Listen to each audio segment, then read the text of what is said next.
کے اندر میں جب موسیٰ علیہ السلام ساتھ تھے ان کی برکتوں کو دیکھا تو دیکھنے کے بعد موسیٰ علیہ السلام نے کہا کہ اللہ کی منشا یہ ہے کہ ملک یمن کی طرف ملک شام کی طرف میں جا کر قوم نینوا کی ان سے مقابلہ کرنا، ان کی جہاد کرنا ہے۔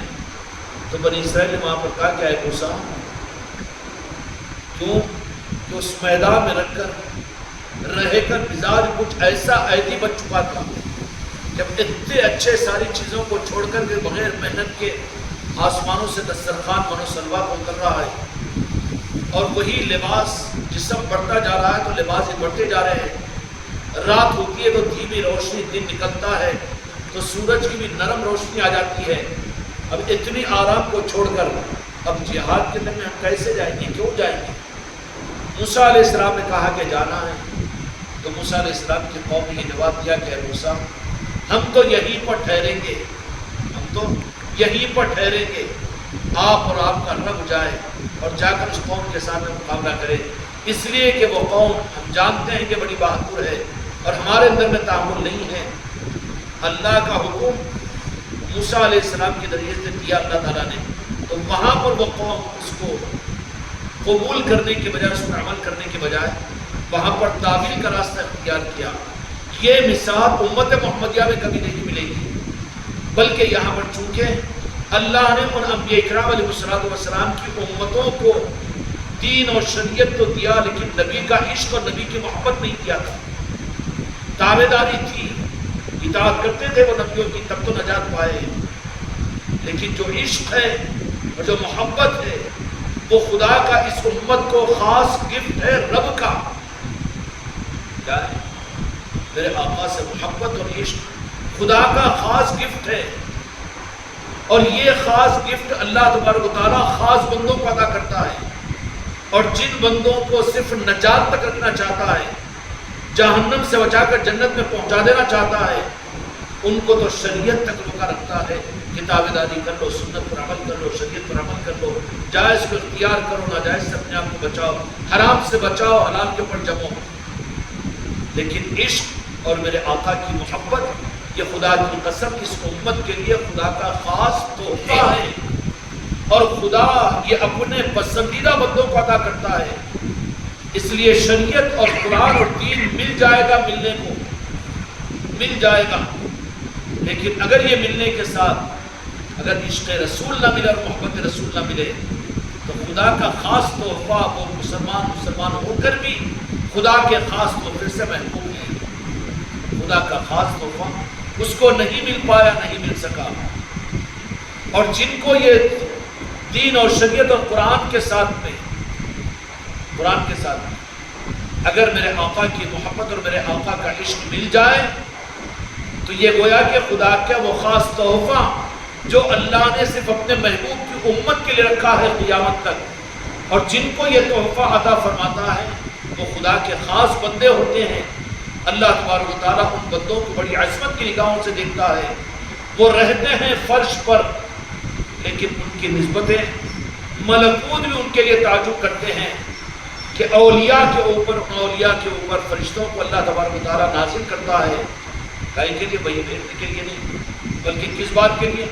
تتنزل علیہم الملائکۃ الا تخافوا، قرآن مجید میں سورہ سجدے کی آیت ہے کہ اللہ تعالیٰ فرشتوں کو نازل کرتا ہے، تتنزل علیہم الملائکۃ الا تخافوا ولا تحزنوا وابشروا بالجنۃ التي كنتم توعدون نحن اولیاؤکم فی الحیاۃ الدنیا۔ اللہ تبارک و تعالیٰ اپنے اولیاء اور اپنے دوستوں کے لیے نحن اولیاؤکم، اس لیے میرے بچوں جن کو یہ دولت ملی ہوئی ہے عشق رسول اور محبت رسول کی، آج امت میں بہت بڑا طبقہ شکار بن گیا ہے کہ جو صرف دین کو ضروری سمجھتا ہے، شریعت کو ضروری سمجھتا ہے، سنتوں پر عمل کرنا ضروری سمجھتا ہے، اور اس کی نظروں میں صرف یہ ہے کہ ہم کو جنت مل جائے، جہنم سے بچ جائے۔ بابا یہ تو تیری غرض ہوئی، مقصد خدا کہاں پورا ہوا تیری ذات سے؟ مقصد خدا تجھ کو جنت میں پہنچانا خدا کا نہیں ہے، یہ تیری غرض ہے۔ اے مسلمان یہ تیری غرض ہے کہ خدا تجھے جہنم سے بچائے یا جنت میں جائے، کس کی غرض ہے؟ یہ بندے کی غرض ہے۔ رب کی غرض یہ نہیں ہے. رب کی غرض کیا ہے؟ رب کی غرض خدا کی قسم قرآن و حدیث کی روشنی میں صرف یہ ہے کہ اللہ تبارک و تعالیٰ کی غرض جو مسلمانوں کو اللہ تبارک و تعالیٰ نے گفٹ کی صورت میں عطا فرماتے ہیں وہ یہ کہ اس کے حبیب اور اس کے محبوب سے ٹوٹ کر وہ امتی بھی محبت کرنے والے بنے. صحابہ اکرام رضوان اللہ تعالیٰ علیہم اجمعین رضی اللہ عنہم ورضوا عنہ وعد لهم جنات تجری تحت الانہار خالدین فیہا ابدا ذالک الفوز العظیم. صحابہ کے بارے میں اللہ تبارک و تعالیٰ نے یہ بات فرمائی کہ ان صحابہ کے لیے ہم ان سے راضی ہو گئے اور وہ ہم سے راضی ہو گئے. تو فرمایا کہ جنت اور ہماری رضا کے بعد میں دنیا کی زندگی یہ تو صدقے میں ملنے والی چیز ہے. پھر کیا ہے؟ ہماری رضا جو ان کو ملی ہے اور ہم جب ان سے راضی ہوئے ہیں اور وہ ہم سے راضی ہوئے ہیں. ان کا کانسیپٹ کیا کہ ہمارے محبوب کے دین کو اور شریعت کو لے کر صرف اپنی جنت و جہنم کی فکر کرنے والے نہیں. ان کا رونا اپنے جہنم کے عذاب کے لیے اور قبر کے عذاب کے لیے نہیں, یا اپنی جنت کے پانے کے لیے ان کی بے چینی و بے قراری نہیں, بلکہ ان کا رونا, ان کا مچلنا اور ان کی محبت, ان کے آنسو اللہ کے محبوب بندوں کے جو ہوتے ہیں وہ محبوب کی مصطفیٰ کی محبت میں ہوتے ہیں, میرے مصطفیٰ کے عشق میں ہوتے ہیں. اگر کسی کو قرآن و حدیث اور شریعت مل جائے اور رخ یہی رہے, ایک حد تک قابل قدر ہے یہ چیز, لیکن اس کو جیسے ایز اے ایگزامپل آپ کیا پڑھے ہوئے ہیں, آپ کیا پڑھے ہوئے ہیں, کہیں گے کہ میں 10th پڑھا ہوا ہوں, میں انٹر پڑھا ہوا ہوں. اب کسی ڈاکٹر کو آپ کو یہ پوچھنے کی ضرورت نہیں پڑے گی کہ آپ 10th پڑھے کہ انٹر پڑھے گی. اگر ڈاکٹر کو اگر آپ پوچھ رہے کہ 10th پڑھے کہ انٹر پڑھے تو کہے گا کہ کیا جاہل ہے, پہ دماغ خراب ہو گیا اس کا. کیوں؟ 10th اور انٹر تو خود ڈاکٹری کی اس MBBS کی ڈگری میں خود آ چکا ہے. اسی طریقے سے شریعت اور دین اگر کسی کو ملا ہو تو قابل قدر ہے, لیکن کوشش ان کے اوپر بھی فرض ہے کہ اس کا رخ صرف اپنی جنت اور جہنم اپنے غرض کے لیے نہ رکھے. آج امت کا بہت بڑا طبقہ دین کو اپنی غرض کے لیے استعمال کر رہا ہے, جو قابل اصلاح ہے. ترغیب بھی دی جاتی تو یہ ہے کہ دین پر چلو, عمل کرو, تہجد پڑھو, نمازیں پڑھو, دین پر چلو. کیوں؟ اس لیے کہ دنیا میں بھی برکت ہو جائے, دنیا بھی بن جائے, آخرت بھی بن جائے, قبر بھی بن جائے, قیامت بھی بن جائے. ٹھیک ہے, یہ 10th کی ڈگری ہے, یہ 10th کی ڈگری کے بغیر یقینی بات ہے وہ ڈاکٹر کی ڈگری نہیں مل سکے گی, مانا جائے گا. شریعت پہلے نمبر پر ہے اور یہ درجہ اس کے بعد کا درجہ اعلیٰ درجہ بھی ہے, اور کوئی اس پہلے درجے کو اگر آخری درجہ اگر قرار دے اور تم میں سے اور مجھ میں سے یا پھر میں تمہارے سامنے کہہ رہا شروع کر دوں کہ 10th بس 10th پڑھ لیا کافی, ڈاکٹر کیا ضرورت ہے, تو وہ ڈاکٹر نہیں ہے. وہ اگر کوئی ڈاکٹر ہے تو اس کا مطلب یہ ہوگا کہ اعلیٰ اعلان وہ 10th پڑھا ہوا ہے, 10th پاس ہو چکا ہے, انٹر بھی پاس ہو چکا ہے, تب کہیں جا کر وہ ڈاکٹر بنا. وہ اعزاز کی چیز ہے. ایسے انسانیت کی نجات کے لیے اللہ تعالیٰ نے شریعت عطا فرمائی. اس کے لیے نجات کے لیے کہ تم اس دنیا کے اندر میں خدا کے بندے ہونے کی حیثیت سے عام انسانوں کے لیے خدا نے شریعت اور دین کو دیا, کلمے کو دیا, اسلام کو دیا. اس لیے تو یہاں کے مالک میرے آقا یہ اعلان فرما کرتے تھے کوہ صفا کی چوٹی سے, یا ایھا الناس قولوا لا الہ الا اللہ تفلحوا, کہ انسانوں کہ دین کو قبول کر لو, ایمان کو قبول کر لو تاکہ تم نجات پا جاؤ گی. اسلام کس کے لیے ہے؟ اسلام عام انسانوں کے لیے, کافروں اور مشرکوں کے لیے ان کے نجات کا راستہ اسلام ہے. سمجھ میں آ گئی؟ اسلام کی دعوت کافروں اور مشرکوں کے لیے ہے. کیا ہو اسلام کی طرف؟ یہ تو وینٹیلیٹر کا مریض ہے کہ جیسے کھانا تو خود کی زندگی کے لیے خود کھانا چاہیے, نہیں کھا سک رہا ہے تو اس کو گلوکوز کے ذریعے سے دیا جا رہا ہے اور زبردستی اس کو چمچے سے کھلایا جا رہا ہے. یہ صحت کی علامت نہیں, بیماری کی علامت ہے.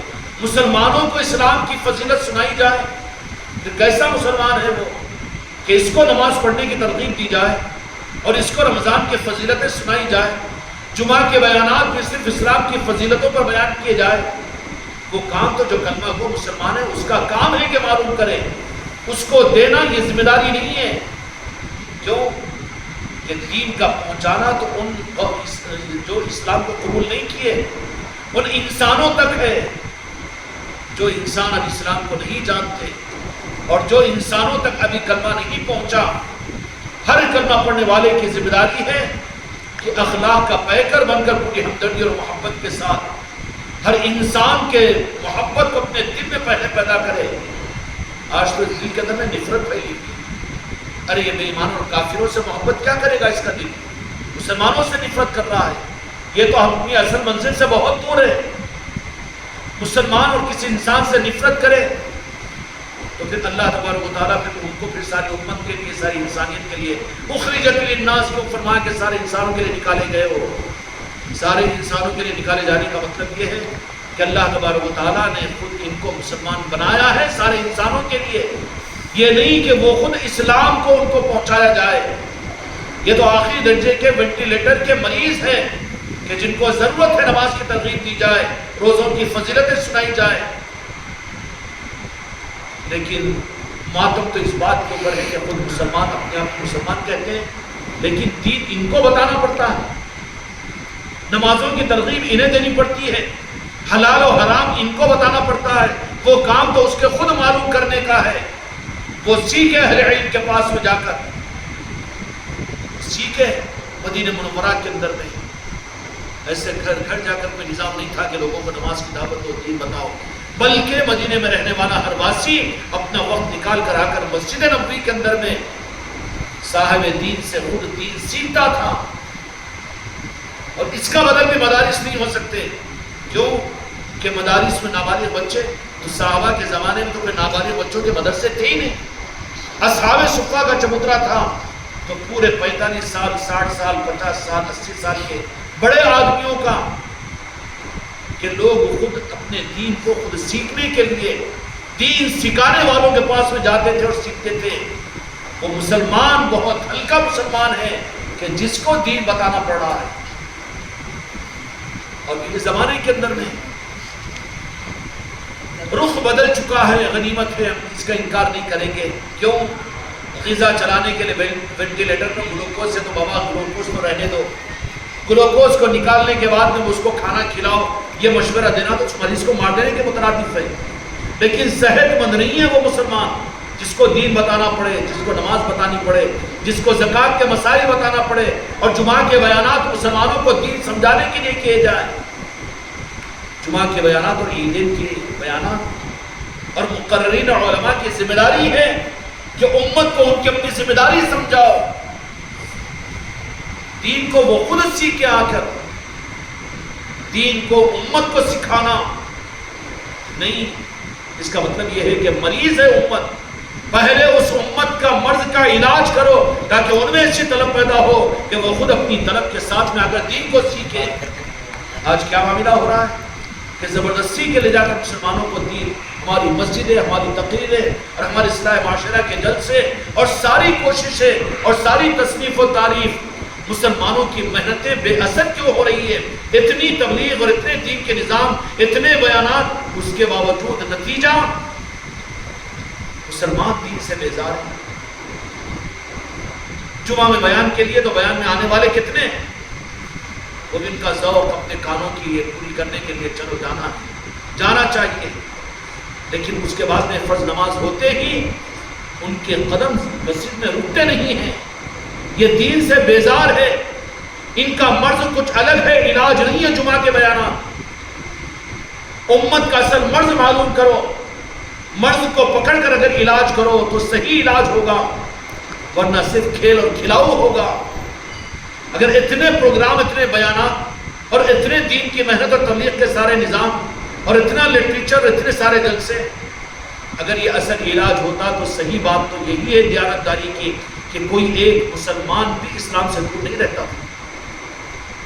لیکن کیا بات ہے کہ ساری کوششوں کے باوجود نتیجہ، چہروں پر داڑیاں آ گئی، ٹوپیاں آ گئی، وہ آ گئی، لیکن دھوکہ نہیں نکلا، غیبت نہیں نکلی، بے ایمانی نہیں نکلی، عشق رسول نہیں آیا، پنجتن پاک کی محبت نہیں آئی، اولیاء کی عظمتیں نہیں آئی، قرآن کے ساتھ وہ شفقت وہ چیزیں پیدا نہیں ہوئی.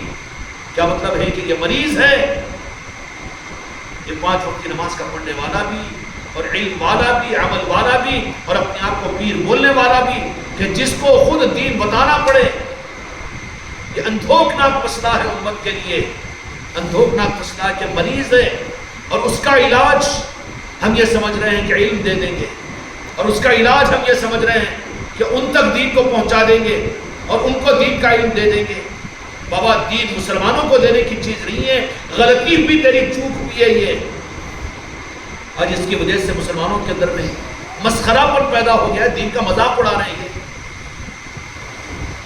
ایک دین کا مسئلہ آپ بتاتے ہیں تو فوراً اس کے دماغ میں آتا ہے کہ اس کے علاوہ کوئی دوسرے مفتی صاحب کا فتویٰ لیں گے تاکہ اس کے اندر کوئی چھوٹ اور رخصت مل جائے. زکوٰۃ سے ہم کیسے بچ جائیں، رمضان کے روزوں کا فدیہ دے کر کیسے اپنی جان کو چھڑا لیں، 5 وقت کی نماز کے بعد میں اس کا بھی کوئی فدیے کا نظام ہے. مسخرہ پن کر رہا ہے مسلمان. یہ مسلمان کہاں ہے جس کے پاس دین کی عظمت نہیں ہے؟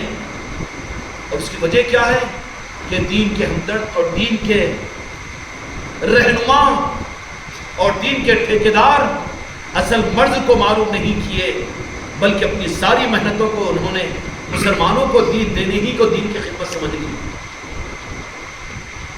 حالانکہ یہ وہ نہیں ہے. مرض ہے، کوئی چیز ہے، کھانا ہضم نہیں ہو رہا ہے تو ڈاکٹر ہوگا تو پہلے تو اس کے معدے کا، اس کے ایسیڈیٹی کے اوپر غور کرے گا.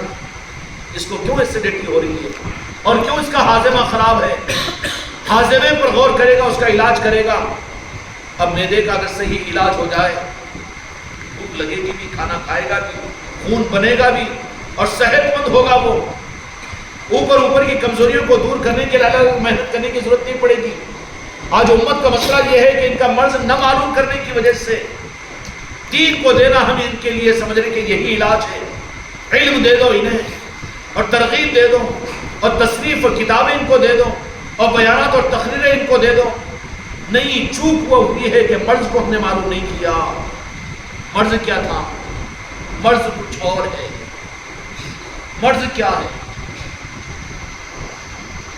مرض کا علاج کیا ہے؟ مرض کا علاج دین کا پہنچانا نہیں ہے.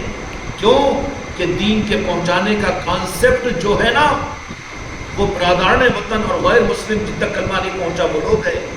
تبلیغ یہ نہیں ہے کہ اپنے لوگوں کے اندر میں کی جائے. تبلیغ کا میدان اور پھر دعوت تو اصل تو ان برادران وطن کا حق ہے. ان کا حق اپنے پر نہیں لے سکتے ہم. تم کو کس بات کی دعوت دی جائے گی؟ دعوت تو غیر مسلموں کو، برادران وطن کو دی جائے گی.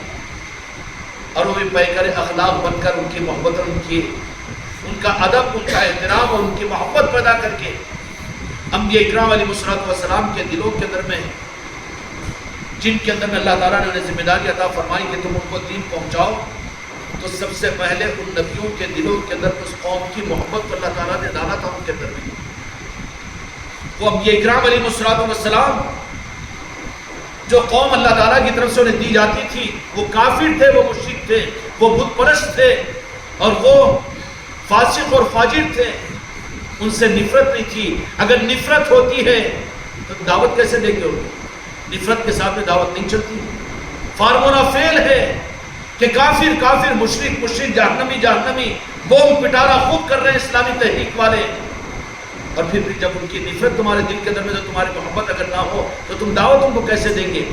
تھوپ دیں گے زبردستی کے، اشتہارات لگا دیں گے، مسجدوں میں کتابیں رکھ دیں گے، تقریریں سنا دیں گے، کہیں گے کہ ہم بری وظیفہ ہو گئے. کام نہیں ہوا. اللہ تعالیٰ انبیاء اکرام علیہ السلام کو بھی جس قوم کے اندر میں، جس قابلے کے اندر، جس علاقے میں بھیجتا تھا، پہلے ان نبیوں کے دلوں میں اس کافر قوم اور مشرک قوم کی محبت کو ڈال دیتا تھا. محبت پہلے نبیوں کو دی جاتی ہے. ایسے ہی اللہ تبارک و تعالیٰ اپنے دین کی خدمت کے لیے جن لوگوں کو کھلے ہوئے الفاظ میں اولیاء اکرام کی زندگی میں بات ملے گی کہ وہ ہر قوم سے محبت کرنے والے ہوتے ہیں. پہلے محبت دی جاتی ہے، بعد میں قبولیت دی جاتی ہے.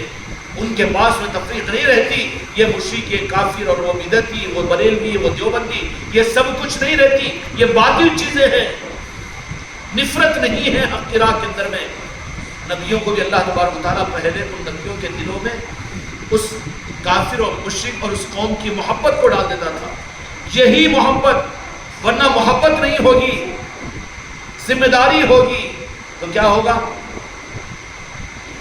کہ غرض کے لیے جتنی ذمہ داری دیا اتنا کام کر دے گا، اپنے آپ کو ہاتھ بن کے کھڑے کر لے گا کہ نہیں کر لے گا. اللہ تعالیٰ جیسے آج ہو رہا ہے نا کہ برادران وطن کے اندر میں تبلیغ کے عنوان ہے، چلو لٹریچر پہنچا دو، خالی بیان کر دو، تنظیمیں بنا دو، جماعتیں بنا دو، مسلک بنا دو. کیا ہوا؟ دین کی تبلیغ ہو گئی، دین کی تبلیغ ہو گئی، دین کی تبلیغ. یہ ایسی روکی تبلیغ؟ کیا یہ ایسی تبلیغ اولیاء نے کی کہ بھی تیری اس تبلیغ کی وجہ سے یا تیرے اس جماعت نظام کی وجہ سے کیا لوگوں کو حق دین ملا؟ جتنی محنت ہوئی اس کے تناسب کے اعتبار سے نتائج نکلے. اس کے بالمقابل کے اندر میں سب سے بڑا نمونہ اندھوں کے لیے بھی اور جو نابینا ہیں ان کے لیے بھی میرے خواجہ خواجگاہ خواجہ جی سلطان الدین خواجہ غریب نواز کی ذات ہے کہ جنہوں نے نہ لٹریچر پہنچایا، نہ تقریریں کی اور نہ تنظیم بنائی، نہ کوئی مسلک بنایا، نہ کوئی علماء کا نظام کیا اور کچھ نہیں کیا، بلکہ اہل ہندوستان کی محبت کو دے کر میرے مصطفیٰ نے ہندوستان بھیجا. اور آنے کے بعد میں یہاں پر ان کافروں اور مشرکوں سے نفرت نہیں بلکہ محبت کے ساتھ میں اپنے دسترخوان پر بٹھا کر اپنے پلیٹ میں سے ان کو کھلایا. جو تحریک اسلام کی دعوت کے نام پر چل رہی ہے دنیا کے اندر میں کہ نہیں غیر مسلموں کو دعوت دینا چاہیے، لیکن کیا نہیں وہ کافر ہے، وہ جہنمی، ان کو تو ختم کر دینا چاہیے، جہاد کرنا چاہیے ان کے خلاف. نفرت ہے تو قابل ہی نہیں ہے داعی بننے کی. داعی کے لیے ضروری ہے کہ جس قوم کے اندر تو دعوت دینے کے لیے جا رہا ہے پہلے اس قوم سے اور ان لوگوں سے ٹوٹ کر تیرے دل کے اندر اپنی اولاد کی جیسی محبت ہونی چاہیے، ورنہ کیا ہوگا؟ فارمیلٹی پوری ہو جائے گی. اب پوری قرآن کی آیتیں پڑھ رہا ہے کہ غیر مسلموں تک دین کو پہنچاؤ، اسلام کو پہنچاؤ، یہ پہنچاؤ. ڈیوٹی پوری کر رہا ہے.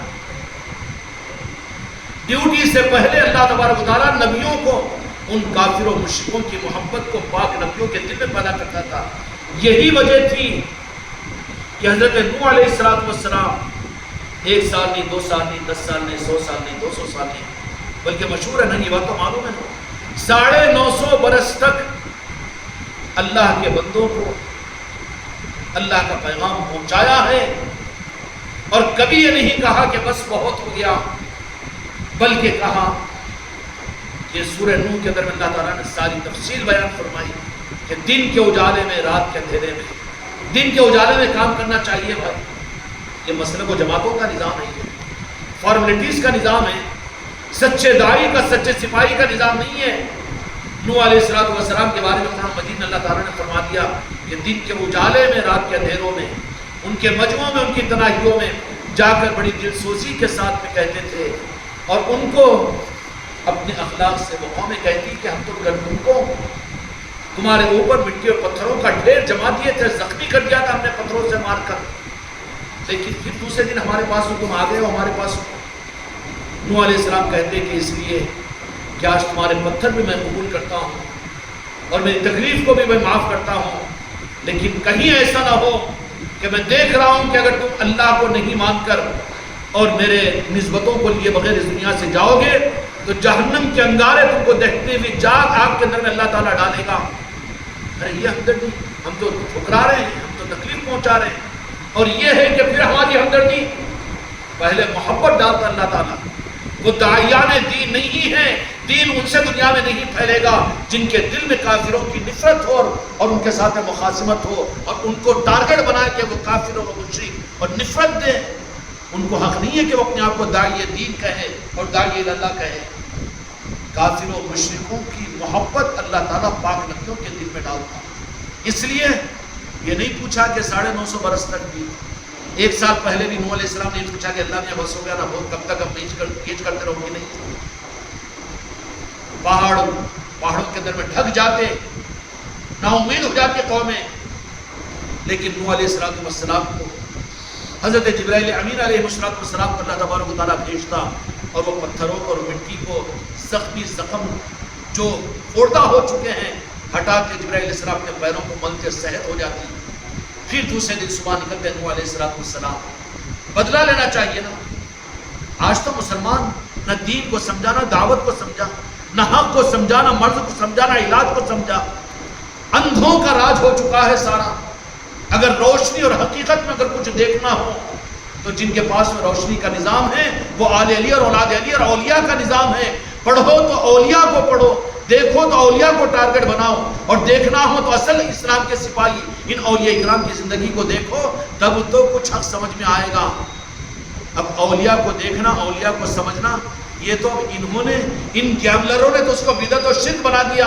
امت کو ڈرا کر دور کر کے اپنی دکانوں پر اپنے مسلکوں کو چلا رہے. اب تو امت کو تو اولیاء سے کاٹا جا رہا ہے. پھر نتیجہ کیا؟ محنتیں ضائع ہو رہی ہیں، اور جتنا علاج کے نام پر جو کچھ کیا جا رہا ہے برخلاف مرض اتنا بڑھتا چلا جا رہا ہے. بڑھتا جا رہا ہے، نہیں جا رہا. کیوں کہ جو سچے نظام تھے، جہاں پر صحیح مرض کی تشخیص تھی اور جہاں پر علاج کا نظام تھا، اس صحیح علاج کے دواخانے میں جب لوگ جاتے تو پھر وہاں سے ان کو علاج اور صحت مل جاتی. اور اسلام کی علاج اور صحت اسلام اور سچا اسلام کسی کو حاصل ہوا، اس کی پہچان کیا کہ اللہ تبارک و تعالیٰ اس کو اس اسلام اور شریعت کے ذریعے سے جو گاٹ گفٹ کی صورت میں جو چیز عطا کرے گا، اللہ تبارک و تعالیٰ سچے مسلمانوں کو اور سچے داعیان اللہ کو اور سچے اپنے محبوب بندوں کو جو گفٹ عطا کرتا ہے، وہ اپنے محبوب کی محبت اور عشق عطا کرتا ہے. اصل صحت ہے اسلام کی عشق مصطفیٰ، محبت مصطفیٰ. پھر آگے اس کے پہچان کی، جب ذات مصطفیٰ سے محبت اور عشق ہوگا تو ان کی آل سے اس کو سمجھانا نہیں پڑے گا، پھر اولیاء سے اس کو کہنا نہیں پڑے گا، بلکہ ذات مصطفیٰ سے جب محبت ہے تو ان کی آل سے اور اولیاء سے محبت، تو یقینی طور پر ان کے ساتھ میں نفرت یا ان کے ساتھ میں عداوت نہیں ہوگی. اس لیے رب نے یہ بات فرمائی، رب اور رسول نے بھی یہ بات فرما دی کہ جو اللہ کے دوستوں سے عداوت اور دشمنی کرے گا، ہمارا اعلان جنگ ہے اس کے ساتھ میں. اور وہ اولیاء ہی کا نظام امت کے لیے اصلاح کا اصل راستہ ہے.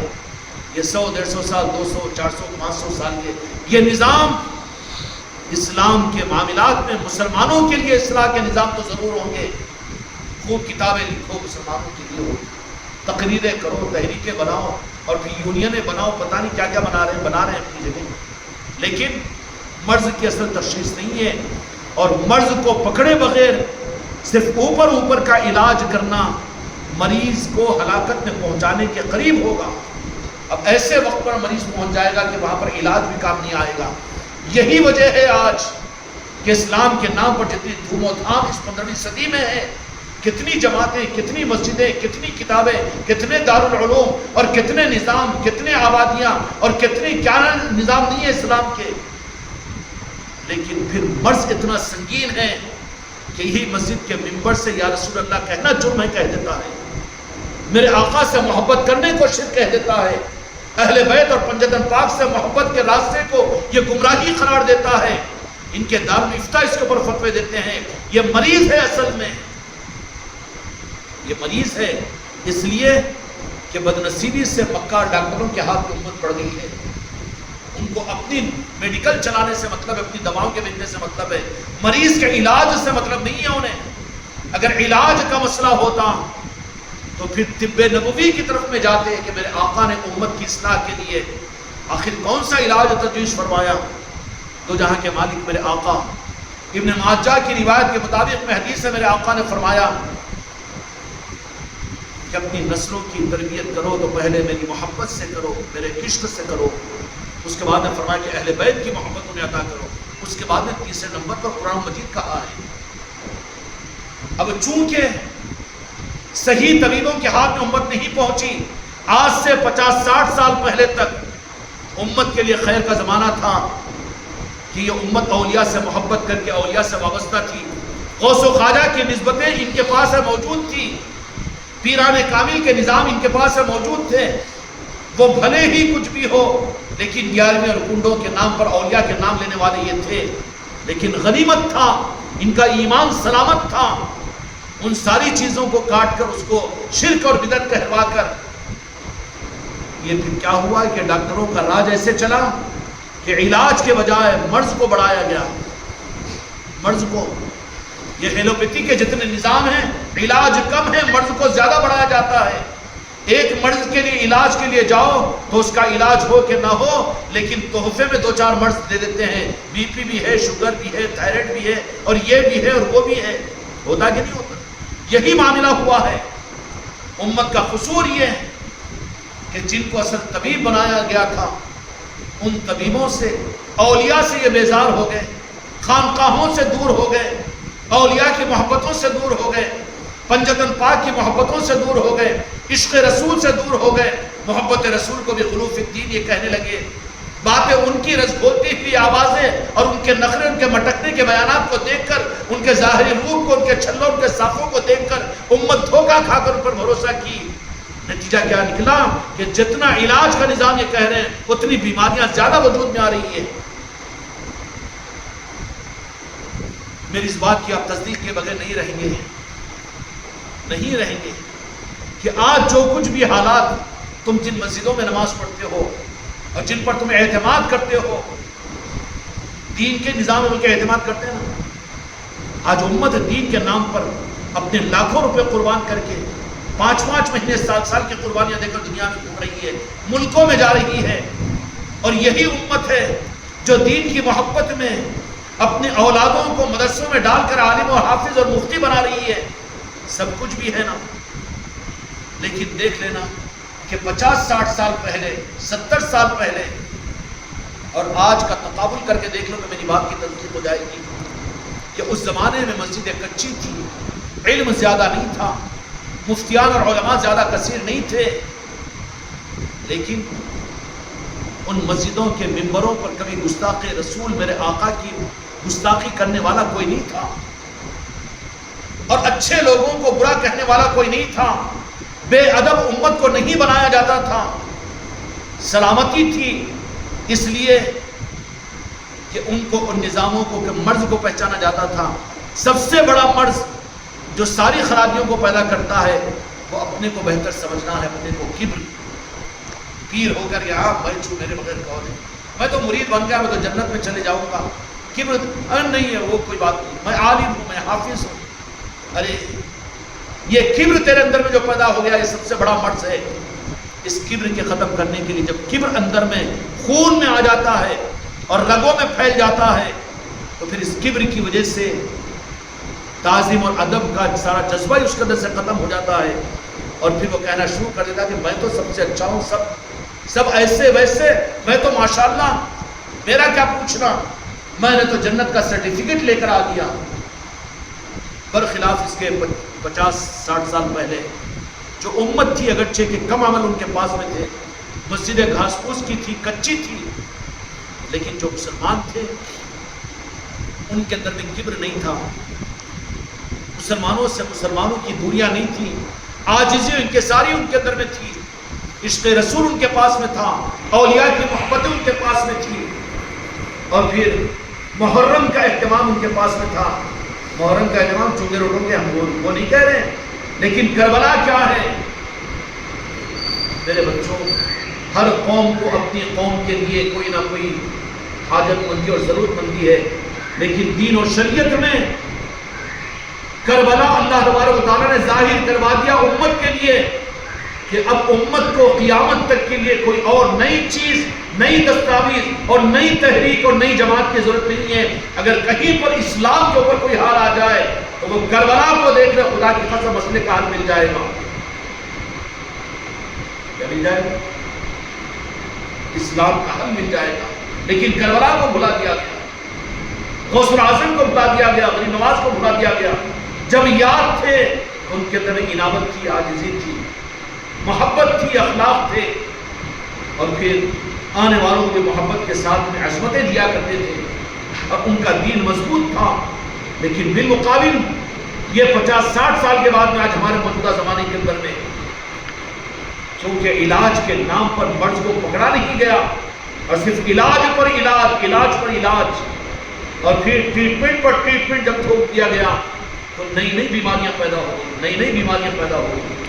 پھر کیا ہوا کہ جو دین اور جو حق تھا اسی کو بے دینی، اسی کو شرک، اسی کو بدعت قرار دیا جا رہا ہے. اور یہ سینہ زوری بھی کہیں بازاروں میں اور کہیں امبیڈکر چوک پر یا کہیں گاندھی چوک پر نہیں ہو رہی ہے، مسجد کے ممبروں پر ہو رہی ہے کہ غریب نواز کو کیوں یاد کیا جائے، ان کی تعلیمات پر عمل کیوں کیا جائے، غوث الاعظم کا نام کیوں لیا جائے، پنجتن پاک سے محبت کیوں کی جائے، اور عشق رسول کیا ضروری ہے۔ ارے کلمہ پڑھنے والا مسلمان یہ بول سکتا ہے؟ جبکہ تیرے مسلمانیت کی دلیل یہ ہے کہ ٹوٹ کر تو اپنے محبوب سے محبت کر۔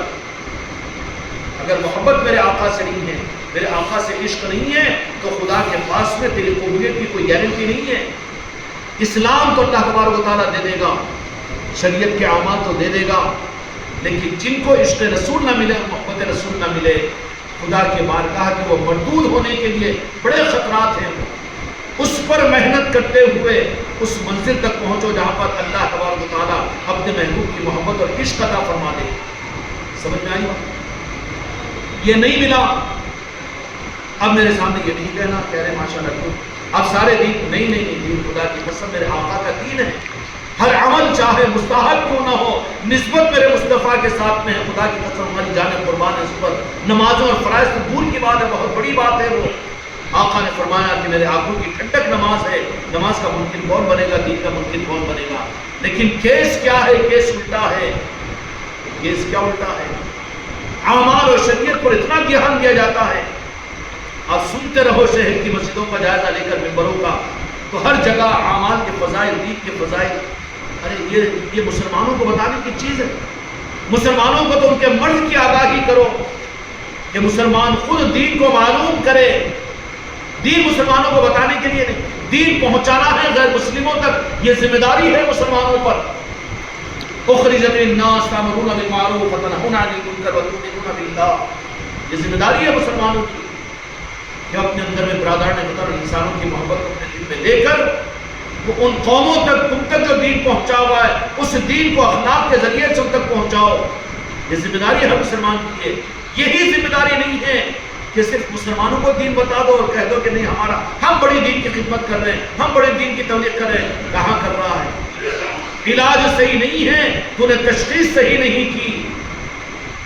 کیس کیا ہے؟ کیس کیا ہے؟ مرض کو نہیں پکڑا گیا۔ مرض کیا ہے؟ دین اور شریعت پر چلنے ہی کو سمجھ لیا کہ یہ تو بس خواب کے پر لگ گئے اور میں تو سب سے بڑا دیندار، جنت کا ٹھیکیدار۔ نہیں، یہی اعمال، یہی دین اور یہی قرآن اللہ تبارک و تعالیٰ دے دے، لیکن پھر بھی مردود کر سکتا ہے، جیسا میرے آقا کے مدینے میں رہنے والے ان مخلص صحابہ کے درمیان بعض منافقین بھی تھے۔ منافقین اعمال میں کم نہیں تھے، بلکہ محدثین نے لکھا ہے کہ منافقین کی لمبی لمبی رکعتوں کو اور ان کے رونے کو دیکھ کر، ان کے قرآن پاک کے پڑھنے کے طریقوں کو دیکھ کر، ان کی قرات قرآن کے قاریوں کی قرات کو دیکھ کر صحابہ اکرام اپنے دین کو ہلکا سمجھا سمجھتے تھے۔ ارے کتنے بڑے دیندار، لیکن کیا ہوا؟ اللہ نے ان کو اعمال اور دین تو دیا تھا، لیکن مرض اندر میں عشق رسول نہیں تھا، محبت رسول نہیں تھا۔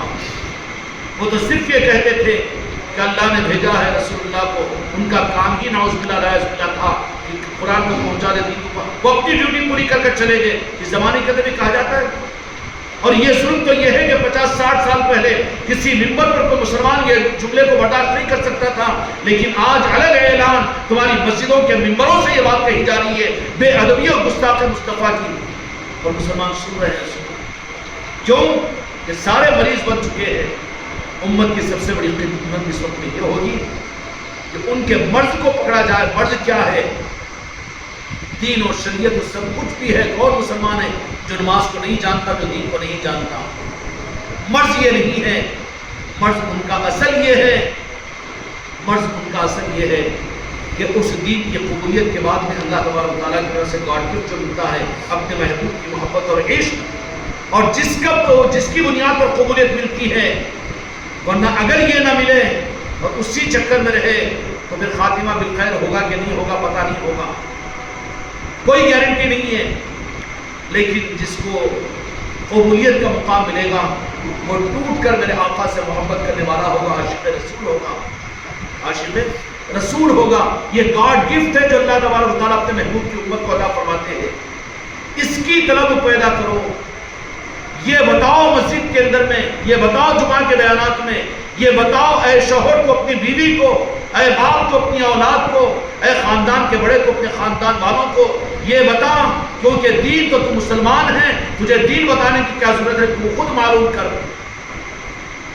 انجینئر بنتا ہے تو خود جا کر کتابیں پڑھتا ہے کہ انجینئر لیکچرر آ کر اس کے گھر کے اوپر اس کو تعلیم دیتے، پاگل پن کی بات ہے۔ بیمار ہے تو علاج کو ڈاکٹر کے پاس سے جائے گا کہ ڈاکٹر آ کر اس کو زبردستی علاج دے گا۔ پھر مسلمانوں کو دین بتانے کا کانسیپٹ کیا ہے؟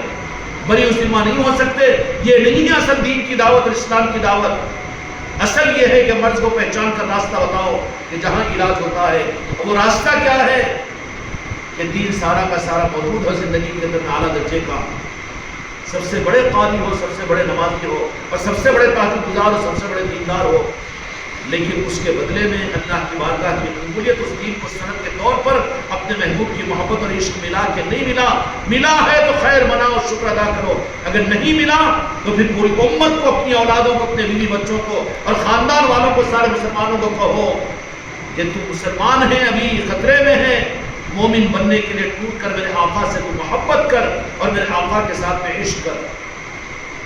جب محبت رسول یہ دین کی صحت ہے، جس کے اندر میں دین تو ہو لیکن عشق رسول اور محبت رسول نہ ہو، وہ بیمار دیندار ہے اور خطرناک بیماری میں مبتلا ہے، اور اس سے بڑا بیمار وہ ہے جو بے ادب ہو۔ ارے یہ کیا ہے، یہ ضروری نہیں ہے نا، وہ صلاۃ و سلام پڑھ لینا، وہ درود پڑھ لینا، یہ کیا ہے، اس کے بجائے یہ سب نظر انداز کرنے کی چیز، نعوذ باللہ، یہ بڑا اندھوکناک مرض میں مبتلا ہو چکا ہے، ہلاکت کے قریب پہنچا ہوا ہے۔ یہ میرے آقا کی محبت کے اظہار کے لیے اللہ تبارک و تعالیٰ نے تو فرما دیا کہ مجھ سے محبت کا تم دعویٰ کرتے ہو، قل ان کنتم تحبون اللہ فاتبعونی ویحببکم اللہ، میری محبت کا دعویٰ میرے محبوب کی محبت کے بغیر میں قبول نہیں کرتا۔ تو محبت رسول اور میرے آقا کا عشق یہ اصل علاج ہے امت کا، اور یہ علاج خانے اور یہ دوا خانے نہ مدارس بن سکتے ہیں، نہ مساجد بن سکتی ہے، نہ تحریک اور جماعتیں بن سکتی ہے۔ یہ دواخانوں کا حق صرف خانقاہوں کو ہے، یہ دواخانے آل علی اور اولاد علی کے پاس سے ملیں گے، وہی اصل حکیم ہیں امت کے قیامت تک کے، اور یہ ذمہ داری امت کے علاج کی ذمہ داری میرے مصطفیٰ نے آل علی اور اولاد علی کو اور اولیاء کو عطا فرمائی ہے، اور وہ بتاتے ہیں کہ یہ مرض ہے امت کا۔ اس لیے پیران کامل اپنے مریدین کو، اب ان پیروں میں بھی دنیا دار اگر پیر ہوں گے تو اپنے جیبوں کو بھرنے والے، ان کی بات ہم نہیں کرتے، لیکن اصل جو وہ پیران کامل ہے جو قیامت تک ہر زمانے میں موجود رہیں گے، ان کی پہچان یہ ہوگی کہ ان کی صحبت میں عشق رسول ملے گا، محبت رسول ملے گا، اور ان کا علاج ہوگا، اور ان کو حق کا راستہ ملے گا۔ ان کا کانسیپٹ اور ان کا روح ظاہری دین سے زیادہ وہ دل کی دولت جو میرے مصطفیٰ کی محبت کی صورت میں ہے، پنجتن پاک کی محبت کی صورت میں، اولیاء کی محبت کے ساتھ میں، اور وہ جس درد سے وہ چیز مل رہی ہے وہ اپنے پیر سے محبت، یہ کانسیپٹڈ ہے، اور وہ اس بات کی علامت ہے کہ وہ صحیح دواخانے میں پہنچ چکا ہے۔ اس لیے امت کے لیے ساری دھوم اور دھام اپنی جگہ ہو مبارک، لیکن اس کے ساتھ میں مرض کی تشخیص الگ ہے، اور مرض کی تشخیص یہ اہل اللہ اور آل رسول، آل علی اور اولاد علی کے پاس میں ہوتی ہے، یہ خانقاہوں میں ہوتی ہے، یہ سلاسل کے اندر میں ہوتی ہے، اور یہ تشخیص اس کی پیری مریدی کے نظام میں ہوتی ہے۔